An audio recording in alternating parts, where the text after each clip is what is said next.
Welcome to online biology video session, class 12th, first chapter, reproduction in organisms, and this is part 2. In part 1, we have understood the importance of asexual reproduction as well as vegetative reproduction in plants. In this session, we are going to study about sexual reproduction in organisms. As the name suggests, in this type of reproduction, sex cells or gametes are involved to increase the offsprings. Hence, the name sexual reproduction. So it involves the formation of male gamete and a female gamete. If it is in the same individual, then we say bisexual. If it is in separately different individuals, then we say unisexual or opposite sex. So the gametes are formed either in a bisexual organism or unisexual organism, and through them reproduction takes place. All organisms reaches the stage of growth and maturity before they reproduce sexually. So in order to reproduce sexually, the organisms have to be biologically matured. So to start with, it is the juvenile phase. Juvenile phase is a period of growth to attain maturity, and in plants it is called vegetative phase. In angiosperms, end of vegetative phase completes as soon as they start flowering, and this phase is followed by senescent phase. Senescence is old age. That is, the end of reproductive phase is called senescent phase or old age. After this, the individual will be normal. And in between the juvenile and senescent, reproductive phase will be there. So in annuals, biannual plants, flowering takes place once or twice in a year. If it takes place once in a year, then it's annual. If it takes place twice, then it's biannual. In these plants, vegetative reproduction and senescent phase are clearly identified. Example, rice, wheat, marigold, etc. In some plants, of course, we are seeing with our everyday experience, flowering occurs several times in a particular season. In some plants, flowering occurs only once in a lifetime. Example, bamboo. Look at the picture.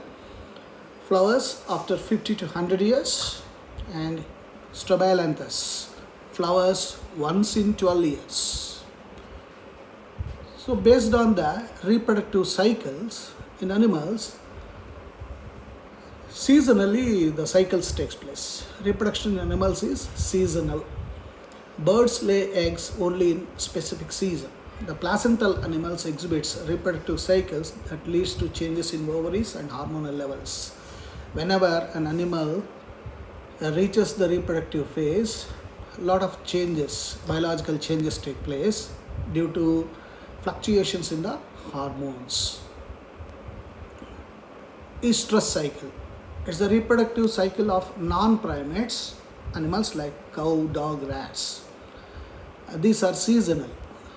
So only during specific seasons they undergo reproduction and actively undergo reproduction. Hence, these are called seasonal breeders. Whereas in monkeys, apes, human beings, the primates, the reproductive cycle will be very active throughout their reproductive phase. This reproductive phase moves from some years, and during those years, the primates will be very active reproductively.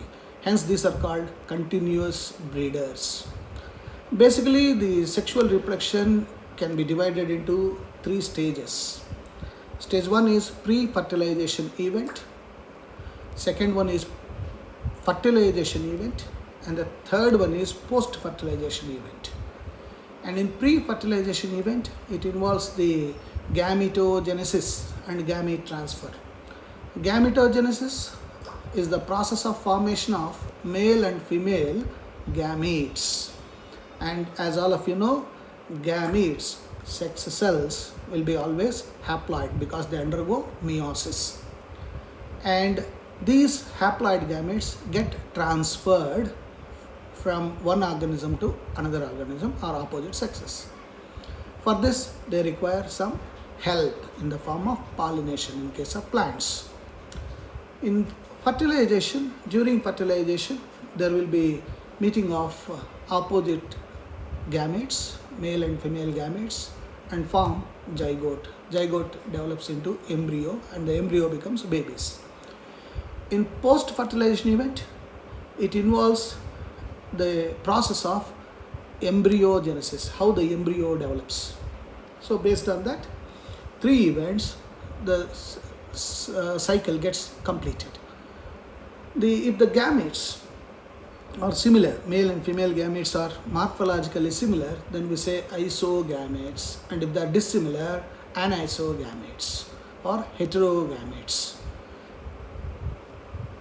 A sperm, as all of you know, is a male gamete, and a ovum is a female gamete.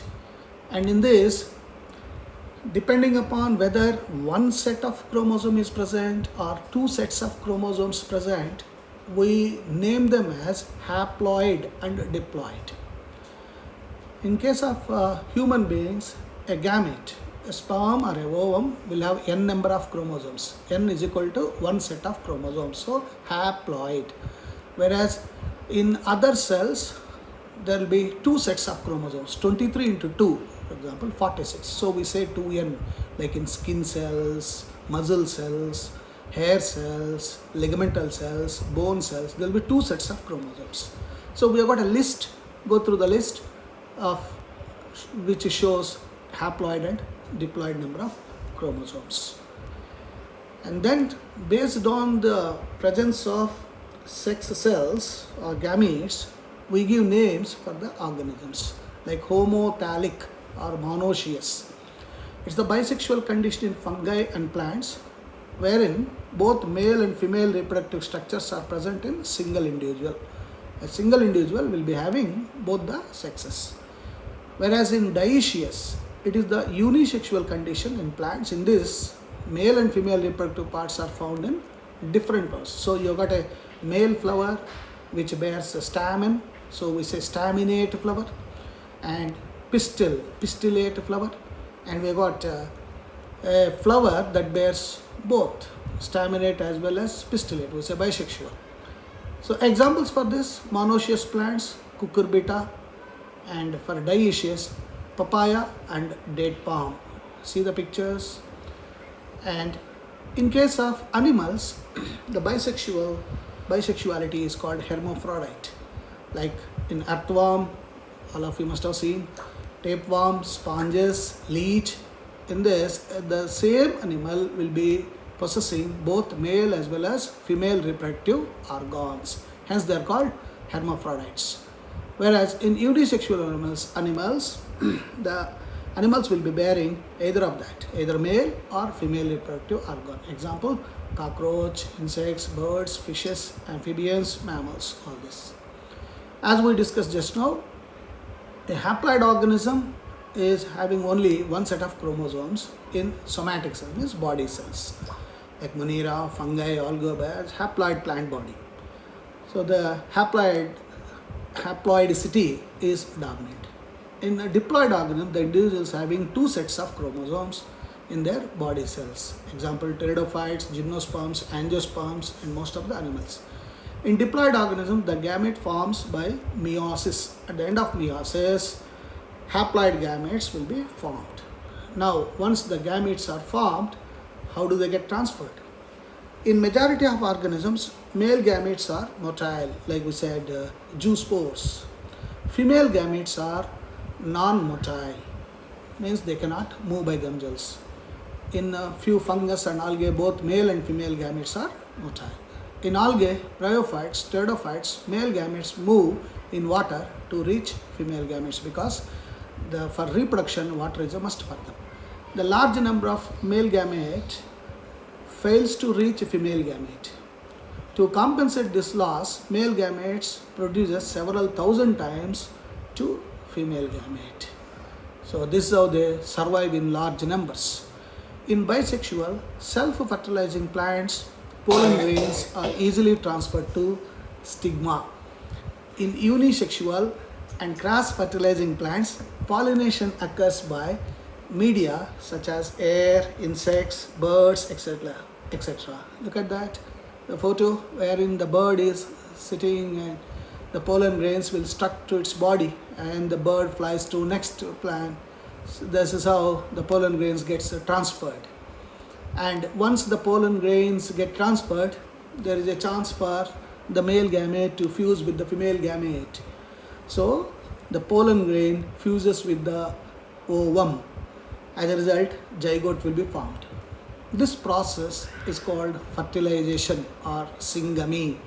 So formation of zygote due to combination of male and female gamete is syngamy. And in some cases, a new individual will be developed surprisingly without any fertilization. And this process you have to remember, parthenogenesis. So parthenogenesis is the development of new individual without any fertilization. Example, honeybee, lizards, turkey bird, etc.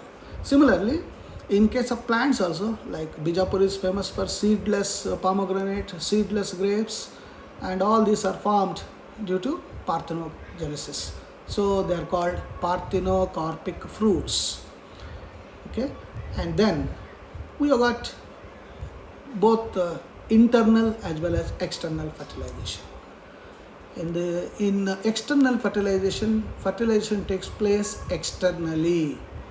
Means the male gamete fuses with female gamete outside the body in a media such as water, like aquatic organisms like algae, fishes, amphibians. So the male fish comes and releases the sperms in the water, female fish comes and releases the ova. So by chance, accidentally the sperms meet ova and fertilization takes place. Whereas in case of internal fertilization, like in our own case, the sperm meets the egg inside the female body, inside the mother's body, and then zygote will be formed. So what are the disadvantages of external fertilization? Since the male releases the sperms or the pollen grains from a plant, the external factors such as temperature, density, chemical composition of the water, all this play a role. So to overcome that, the organism produces large number of gametes. The predators destroy eggs and offsprings. The survivability rate of offspring to adult is very less. Hence, external fertilization is always under the influence of the nature. Whereas internal fertilization, where male and female gametes fuse together inside the female body, like in seeded plants, gymnosperms and angiosperms and terrestrial animals. So whether it is internal or external, the fusion takes place. As a result, zygote will be formed. So n number, one set of chromosomes in sperm, one set of chromosomes in ovum meet together to form 2n, two sets of chromosomes in a zygote. So the zygote is 2n. In fungi and algae, the zygote formed as thick cell wall. To overcome the climatic factors, the fungi will develop thick wall and it forms cysts, and the cysts are very, very resistive. So being resistant, it can overcome unfavorable conditions. Look at the diagram, you can see how cysts are formed and they are very tough in nature. So based on the number of chromosomes present in a stage, all the organisms will exhibit two types of life cycle.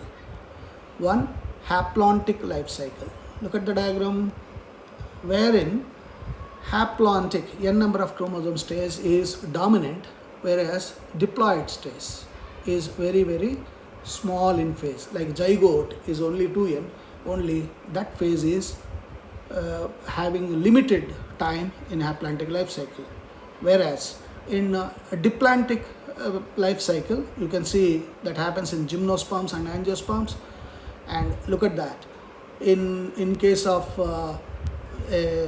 angiosperm, the life cycle of an angiosperm is given here. You can see the n is having some shade like yellow shade, and the 2n phase is having white shade. You can see the 2n phase is dominating, hence we say diplantic life cycle. Whereas in some organisms like bryophytes and pteridophytes, we can see both haplantic as well as the diplantic phases in equal status. Then we say haplodiplantic life cycles. You can see the blue colored shaded one diplantic and the pink one haplantic. Almost in the life cycle it is same, half. So once the zygote is formed, next the zygote develops into an embryo. This process is called embryogenesis. The process of development of embryo from a zygote is embryogenesis. So for this, the zygote has to undergo a lot of mitotic divisions and then differentiation to form different parts. So based on again whether the animals will lay eggs or give birth directly to young ones, all the animals are divided into three types. First, oviparous, egg-laying animals, ova. The reptiles and birds lay egg in safe environment. After incubation, young one hatches out. So, in oviparous, embryogenesis takes place outside the body. Whereas in viviparous, animals that give birth to young ones. Most of the mammals, except Prototheria, egg-laying mammal, are viviparous. These are placental animals because there is a small tube called placenta connecting mother with the child. In this, embryogenesis takes place inside the female body. Because of proper embryo care, lot of parental care will be there, protection will be there, the chance of survivability of young ones are enormous in viviparous. And in some, third one, oviviviparous, wherein depending upon the season, sometimes the female will lay eggs and sometimes the female will give birth to young ones, like in some of the snakes you can see. And once the fertilization is over, zygote is formed, embryo is developed, the plants as well as animals will undergo certain changes. What are the changes that will take place in case of a plant? Post-fertilization changes in a flower. Look at the diagram. This is the vertical section of a flower. After zygote formation, look at the sepals, green ones, and the petals, very colorful ones of a flower falls off. This is the first indication of post-fertilization event. In some plants like tomato, brinjal, sepals persist with the fruit as you have observed. The zygote develops into embryo, the ovule develops into a seed, and of course the ovary develops into a fruit.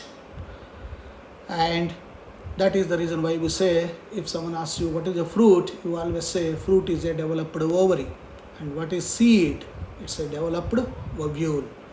I hope this session has helped you to understand various technical words and understand the significance of sexual reproduction in organisms. Thank you. See you in the next session.